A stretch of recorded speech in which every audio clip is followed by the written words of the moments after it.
Jangan membuat tandingan bagi Allah. Allah itu cuma satu, nggak ada Tuhan lain yang bisa yang layak untuk disembah.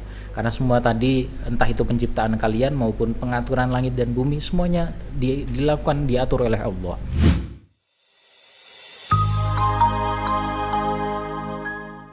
Nah, di dalam hal ini teman-teman, kata niddun, andadun itu mufradnya adalah kata niddun. Andad mufradnya niddun. Berarti niddun itu mufrad, jamaknya adalah andadun. Kata niddun itu sendiri biasanya diartikan sebagai apa ya? Kayak bukan antitesa juga. Ya semacam muqabil gitu, semacam pembanding gitu. Misalkan ada kanan, ya berarti ada kiri gitu. Atau jari ini ada 5 gitu. Ada jempol. Nah, meskipun jempol ini nggak punya lawan, tapi dia kan punya pembanding yang lain sebagai jari. Pembandingnya apa? Pembandingnya ada jari telunjuk, ada jari tengah, ada jari manis, ada jari kelingking gitu. Ada jari telunjuk kan pembandingnya nggak cuma jari manis doang atau nggak cuma kelingking doang. Ya pembandingnya itu ada 4 yang lainnya gitu. Nah, di sini menggunakan andad ya seperti itu kurang lebih. Sesuatu yang kalian setarakan dengan Allah. Janganlah kalian membuat sesuatu yang kalian setarakan dengan Allah dalam hal peribadatannya. Nah, dalam hal ini teman-teman, ini juga secara tidak langsung menjadi teguran bagi orang kafir Quraisy terutama, di mana mereka banyak yang mengklaim bahwa kami tidak menyembah kami tahu kok berhala-berhala yang kami sembah ini, kata orang Quraisy, mereka tidak bisa mendatangkan manfaat maupun madarat kepada kita, bahaya kepada kita. Kita cuma menyembah mereka dalam rangka wasilah, dalam rangka perantara saja, gitu.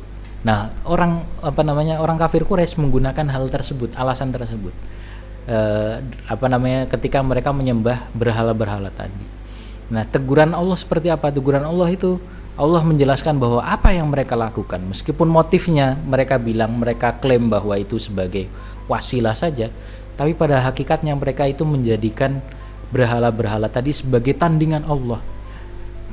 Apakah Allah sejauh itu sampai kalian perlu wasilah? Gitu.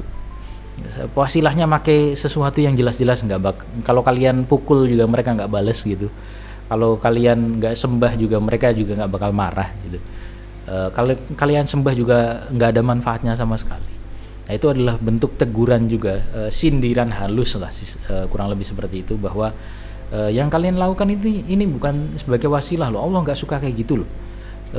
Buktinya Allah nyebut mereka itu sebagai andad, sebagai tandingan bagi Allah. Gitu. Nah, makanya ini juga teguran bagi kita ketika kita melakukan wasilah. Apakah benar wasilah ini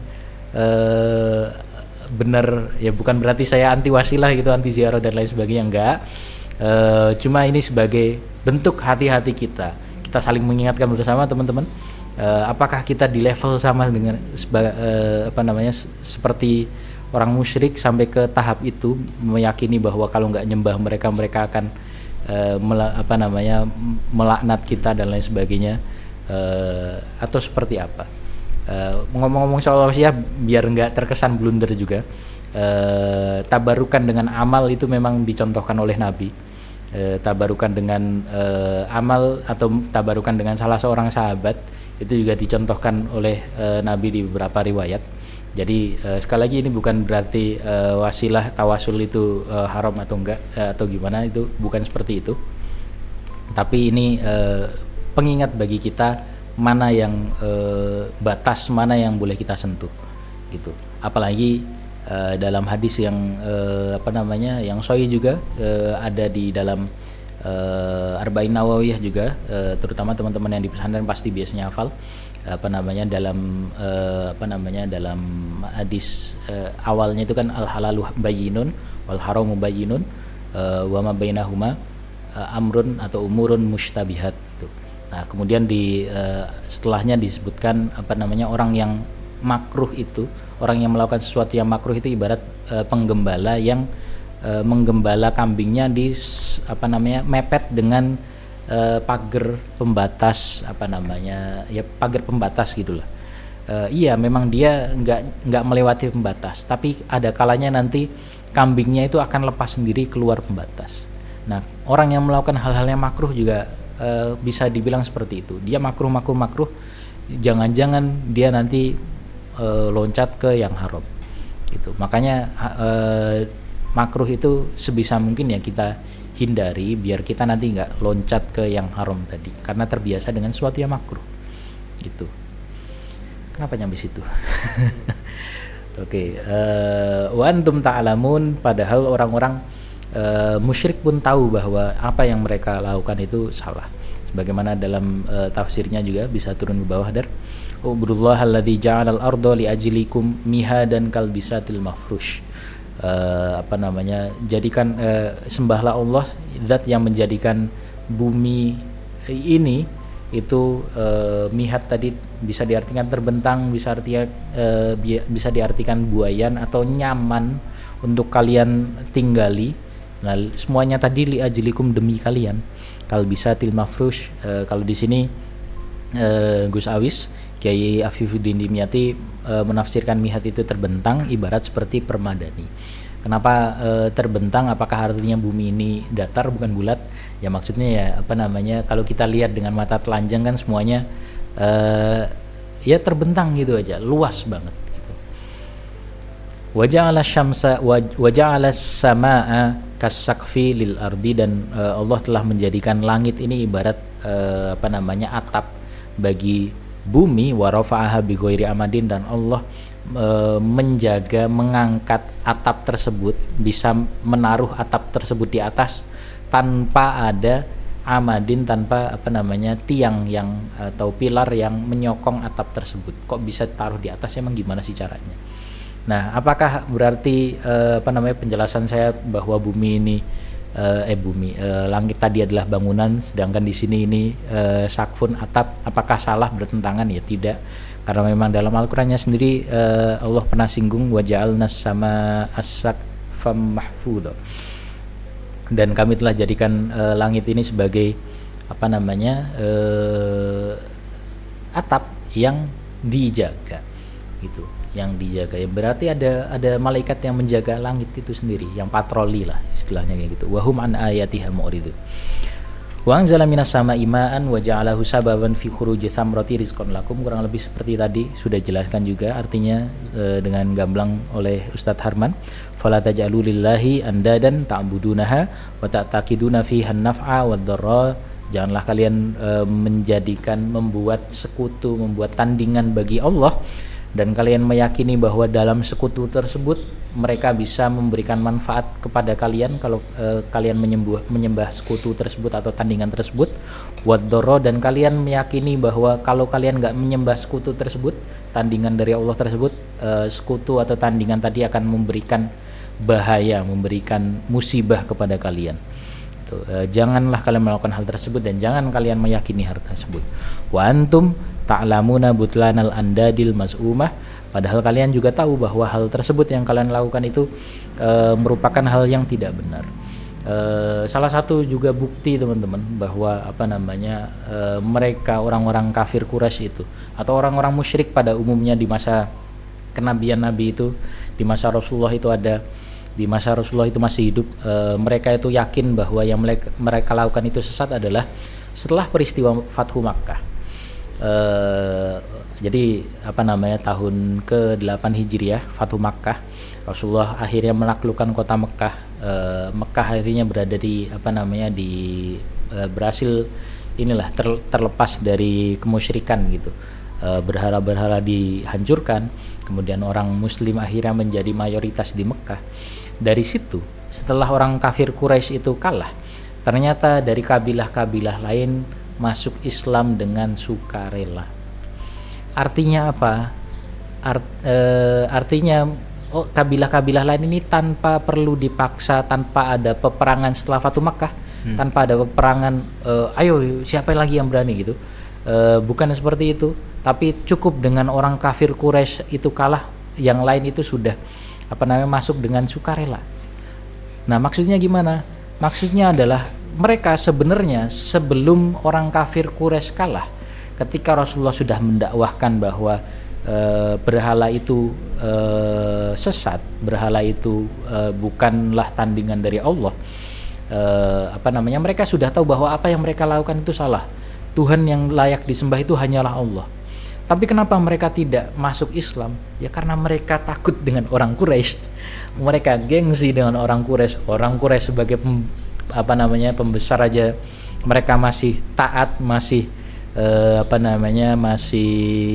ya setia dengan agama sebelumnya, dengan kemusyrikannya.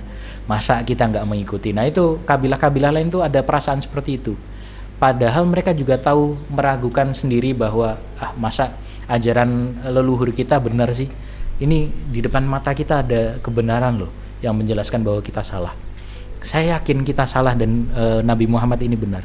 Tapi saya gengsi mau masuk Islam. Nah, itu pikiran orang-orang di luar kabilah Quraisy itu, mereka seperti itu. Makanya setelah Fatu Mekah, orang Quraisy itu kalah total gitu. Orang-orang yang tadinya menyimpan keraguan mereka untuk masuk Islam gara-gara masih ada orang Quraisy, akhirnya mereka udah nggak ada kafir Quraisy, kita masuk Islam, nggak ada halangan lagi gitu, nggak ada halangan lagi untuk kita masuk Islam. Itu kita nggak takut lagi dimusuhin oleh orang Quraisy ya, karena orang Quraisynya aja udah kalah, mereka juga banyak yang masuk Islam gitu. Jadi kita bebas untuk mengutarakan isi hati kita selama ini bahwasanya ajaran leluhur kita salah, akhirnya kita bisa masuk Islam dan mengikuti ajaran yang benar. Nah itu adalah sesuatu yang ditunjukkan oleh ayat ini, wa antum ta'lamun. Kalian tahu kok bahwa ajaran yang selama ini kalian lakukan leluhur kalian itu salah. Gitu kalian tahu. Cuma karena ada gengsi tadi, karena ada gengsi penghalang dari orang Quraisy tadi, kalian nggak mau masuk Islam. Gitu. Makanya di sini dijelaskan dalam ayatnya juga, wala in sa'altahum man khalaqas samawati wal arda wasakhkhara asy-syamsa wal qamar la yaqulunallah. Seandainya mereka ditanya siapa yang menciptakan langit, siapa yang menciptakan bumi, siapa yang mengatur peredaran bulan dan matahari, mereka pasti akan menjawab semuanya yang mengatur adalah Allah. Itu. Fa anna yufakun, kok bisa mereka berpaling? Oke, nah itu kurang lebih penjelasan tentang ayat ini. Nah di sisi lain Kiai Afifuddin Dimyati Tugus Awis memberikan penjelasan tambahan, mengutip penjelasan dari Syekh Shinqiti dalam tafsirnya. Mungkin bisa dilanjutkan oleh Ustadz Harman.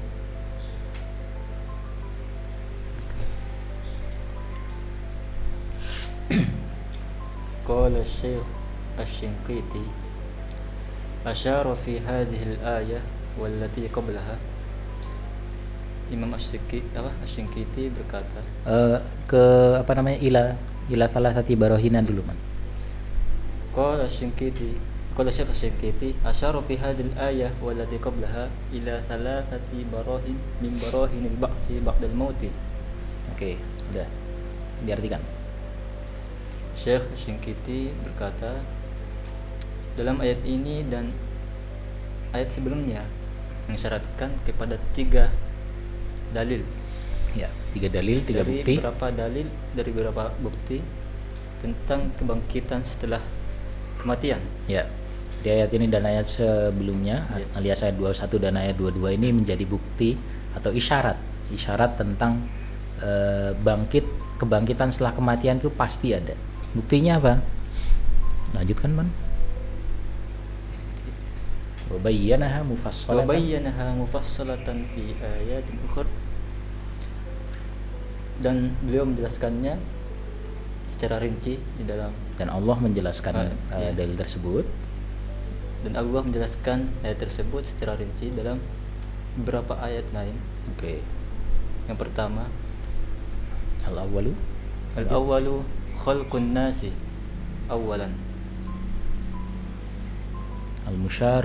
Al-musyaru ilaih ya biqaulihi ta'ala ya ayyuhan nasu ubudu rabbakumul ladzi khalaqakum wal ladzina min qablikum. Li'anna al-ijad al-awwala a'zamu burhanin 'ala al-ijad tsani. Oke. Dah. Diartikan dulu, jelaskan.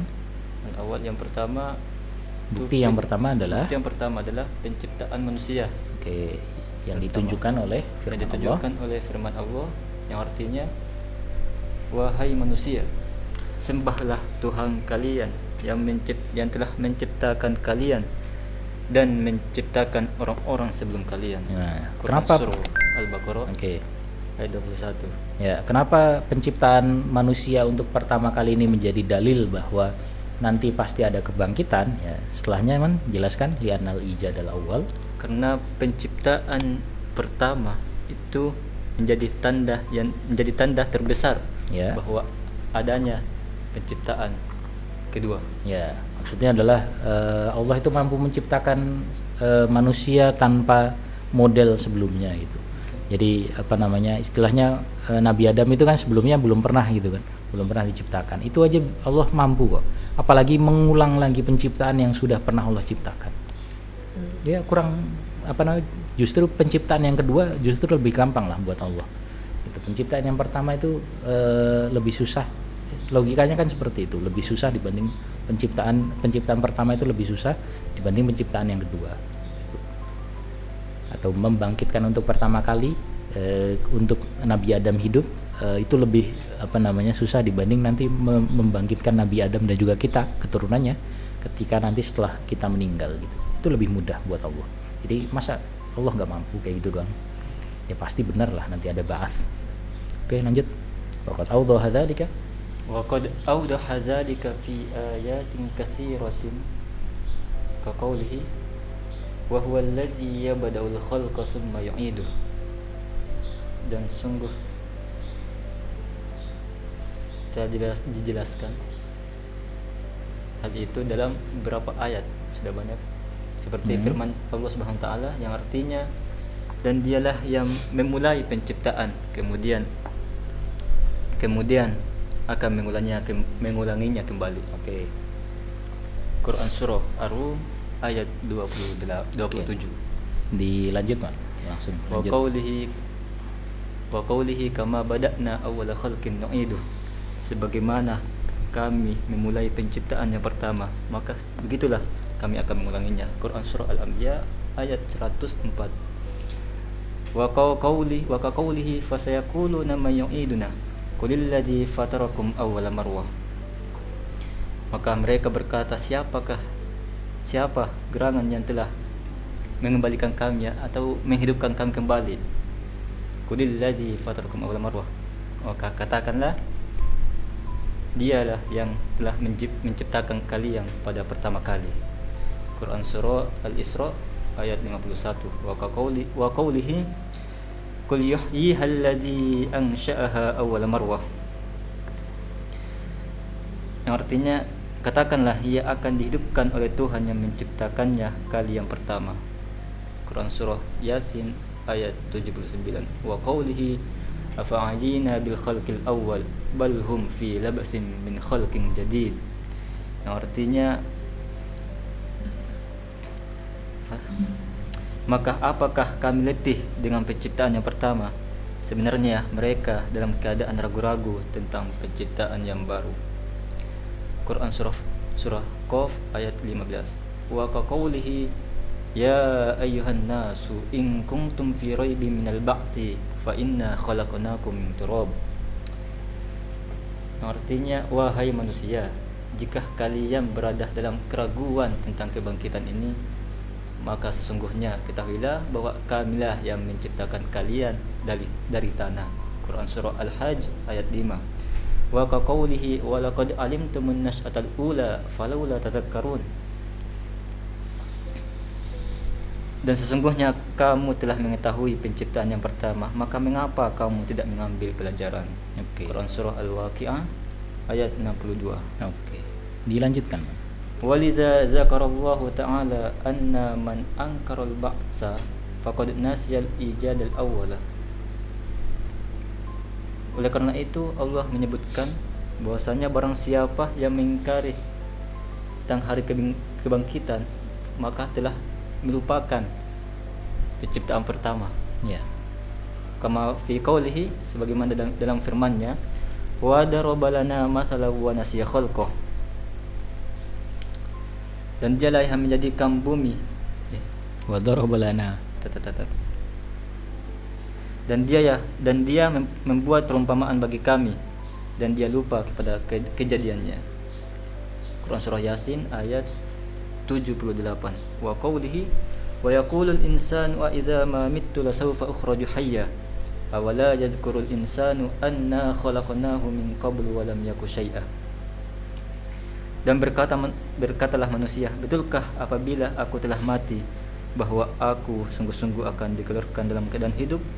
Dan tidakkah manusia itu memikirkan bahwa sesungguhnya kami telah menciptakannya dahulu, sedang ia tidak ada sama sekali.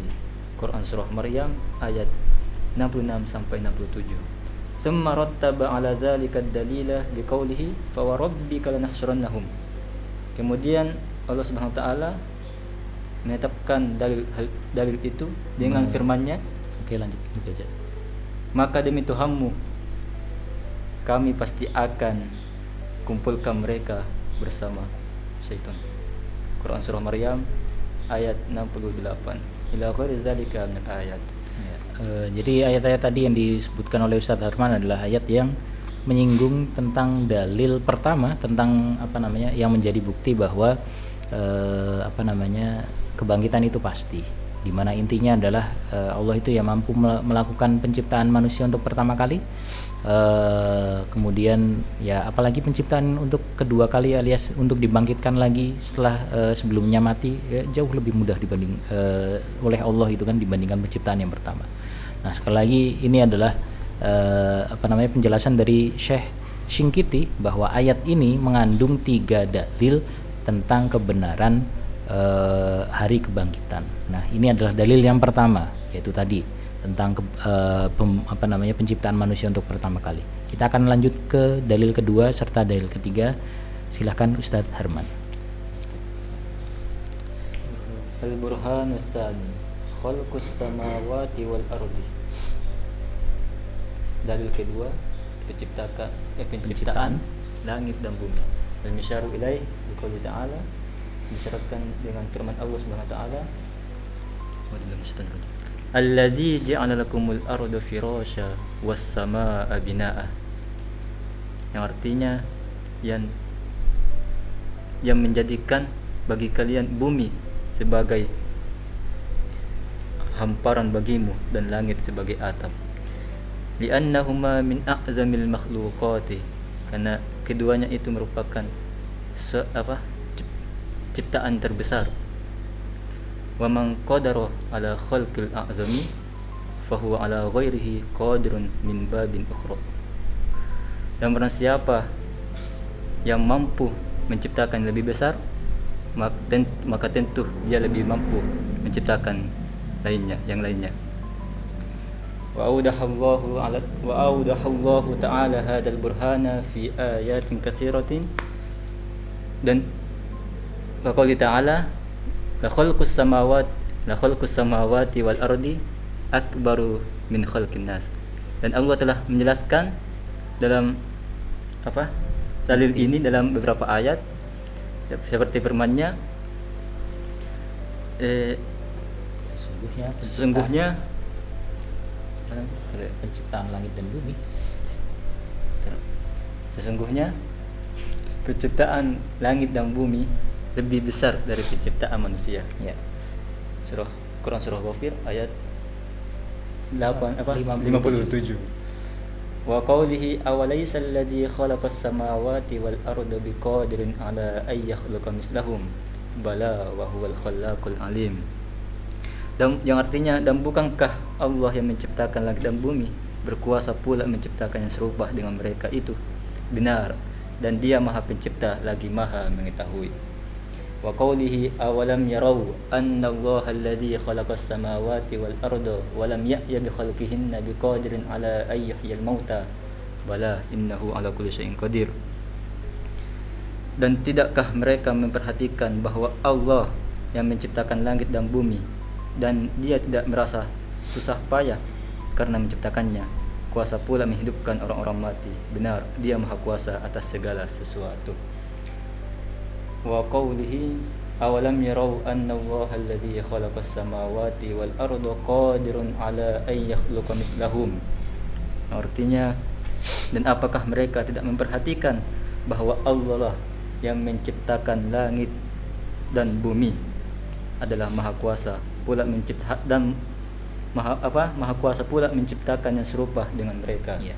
Quran surah Al-Isra ayat 99. Wa qawlihi a antum ashaddu khalqan amis samaa'u banainaha. A antum ashaddu khalqan amis samaa'u banaha rafa'a samkaha fasawwaha. Artinya, apakah kamu yang lebih sulit penciptaannya ataukah langit? Allah telah membinanya, Dia meninggikan bangunannya lalu menyempurnakannya. Quran surah An-Nazi'at ayat 27-28. La dzalika min ayat. Ya, dalil kedua ini intinya adalah penciptaan langit dan bumi itu jauh lebih luar biasa sebenarnya jika dibandingkan dengan penciptaan manusia. Nah, Allah saja mampu menciptakan langit dan bumi atau galaksi ini. Masa Allah nggak mampu menciptakan manusia untuk kedua kalinya lagi atau membangkitkannya lagi gitu. Nah, ini merupakan dalil kedua yang terkandung pada ayat ke-22 yang sekaligus menjadi dalil kebenaran bi'tsah atau ba'ats, kebenaran hari kebangkitan nanti. Seperti yang tadi dijelaskan dan dibacakan oleh Ustadz Harman. Nah, kita akan masuk ke dalil ketiga. Silakan Ustadz. Al-Burhanus Salis, Ihya'ul ardi ba'da mautiha. Menghidupkan bumi setelah matinya atau kering. Fa innahu min a'zamil adillati 'alal ba'si ba'dal mauti. Karena sungguhnya ini merupakan salah satu dalil yang terbesar tentang kebangkitan setelah kematian. Kama asyara lahu huna biqaulihi wa anzala minas samaa'i maa'a fa akhraja bihi minas samarati rizqan lakum. Dan Dia menurunkan air dari langit, lalu Dia menghasilkan dengan air itu buah-buahan sebagai rezeki bagimu. Wa awdahahu fi ayatin katsiratin ka qawlihi wa min ayatihi annaka taral arda khashi'atan fa idza anzalna 'alaiha al-maa'a tahzat wa rabat. Innal ladzi ahyaaha la muhyil mauta innahu 'ala kulli syai'in qadir. Dan di antara tanda-tandanya bahwa kau lihat bumi kering, maka apabila kami turunkan air di atasnya, niscaya ia bergerak dan subur. Sesungguhnya Tuhan yang menghidupkannya tentu dapat menghidupkan yang mati. Sesungguhnya Dia maha kuasa atas segala sesuatu. Quran surah Fussilat ayat 39. Wa qawlihi rizqan lil ibad wa ahyayna bihi baldatan maita kadzalikal khuruj. Artinya untuk menjadi rezeki bagi hamba-hamba kami, dan kami hidupkan dengan air itu negeri yang mati, seperti itulah terjadinya kebangkitan.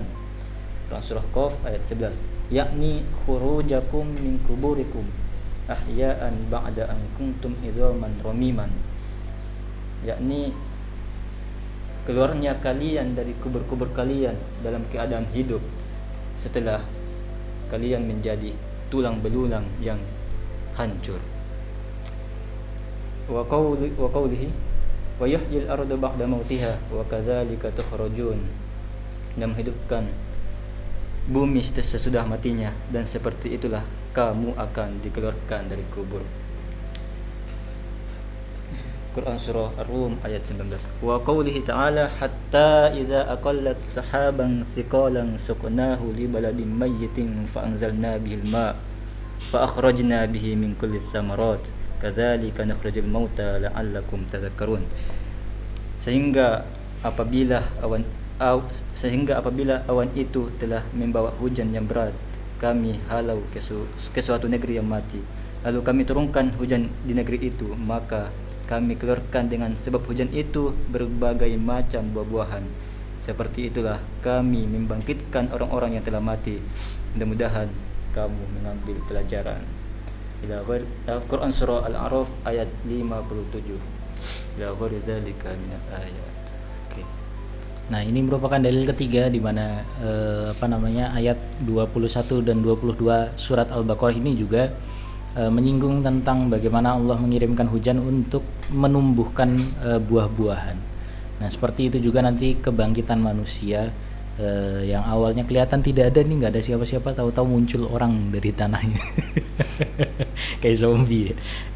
Nah, maksudnya gimana ya? Oke lah, kalau kita sebagai konteks orang Indonesia itu kan kayak ya alhamdulillah pertama kali kita hidup di Indonesia, kita tinggal nancepin batang singkong hidup gitu. Ngebuang biji biji mangga, nanti dibiarin nggak kita siram, tumbuh sendiri, biji kelengkeng tumbuh sendiri. Nah, coba yang kita bayangin adalah tanah-tanah di Arab Saudi, padang pasir. Nah, kan kelihatannya sampai sekarang kita nggak bisa kebayang, tanah kayak gitu, airnya dikit, masa bisa sih ada ada tumbuhan gitu. Buktinya sekarang banyak di Arab Saudi yang terjadi penghijauan secara alami ya, bukan berarti ditanam oleh pemerintahnya, enggak, tapi setelah pergantian musim, tahu-tahu pergantian musim yang agak ekstrim, di Arab Saudi kabarnya turun turun salju, kemudian nggak lama setelah itu tumbuh tumbuh rumput dari situ dan beberapa tanaman. Itu yang awalnya kita nggak kebayang di situ hijau, sekarang jadi hijau. Nah, kurang lebih nanti manusia juga kayak gitu. Pertanyaannya saja yang belum terjawab di kepala kita, hujan yang nanti akan membangkitkan itu hujan apa sih? Kalau tanaman itu kan ya bisa jadi hujannya atau awan hujannya itu sekalian bawa angin yang kebetulan bawa benih, sehingga benihnya itu nanti tertanam di tanah-tanah tandus yang kena air hujan, akhirnya kebetulan benihnya cocok sehingga bisa muncul. Nah, kita nggak tahu nanti apakah hujan yang akan dibawa, yang diutus oleh Allah ini apakah hujan air juga, hujan nyawa juga misalkan seperti itu, hujan ruh gitu dihujankan ke bumi, akhirnya setiap ruh nyari jasadnya masing-masing yang awalnya udah bercampur-campur, ngumpul jadi satu, transformer hidup gitu kan, kita nggak tahu, bisa jadi seperti itu. Nah, karena bukan berarti sesuatu yang tidak bisa kita bayangkan itu bukan berarti tidak ada gitu. Orang zaman dulu ketika ditanya bahwa kita bisa melihat orang real time dari jauh. Misalkan saya di sini, si Harman lagi di Arab Saudi di sana gitu. Orang zaman dulu mana tahu, mana kebayang kita bisa pakai benda sekecil ini gitu, bisa saling lihat muka, bisa saling ngobrol. Orang zaman dulu nggak kebayang. Nah, kita juga sekarang nggak kebayang gimana caranya Allah nanti akan menghidupkan kita. Ya karena ilmu kita belum nyampe gitu. Bukan berarti ketika ilmu kita belum nyampe berarti hal tersebut tidak ada gitu. Ya orang zaman dulu kan juga seperti itu. Bukan berarti kita ngobrol dengan orang yang jauh itu bukan berarti mustahil. Toh sekarang udah bisa gitu kan. Hanya saja kita belum nyampe aja pikirannya. Nah, sama dengan Bas, Allah menjamin dengan isyarat-isyarat ini aja bisa loh. Berarti nanti pasti bisa. Cuma kalian aja yang nggak tahu nanti bentuknya gimana, caranya seperti apa dan lain sebagainya. Ketika kita memahami Al-Quran, kita belajar Al-Quran, membacanya, apalagi mempelajari tafsirnya untuk kemudian kita amalkan nanti, ada kesadaran di diri kita bahwa Al-Quran ini merupakan mukjizat yang yang diturunkan Allah kepada Nabi Muhammad, tidak hanya sebagai mukjizat, tidak hanya sebagai semata-mata bukti bahwa Nabi Muhammad itu adalah Rasul yang benar, tapi juga sebagai tuntunan bagi kita.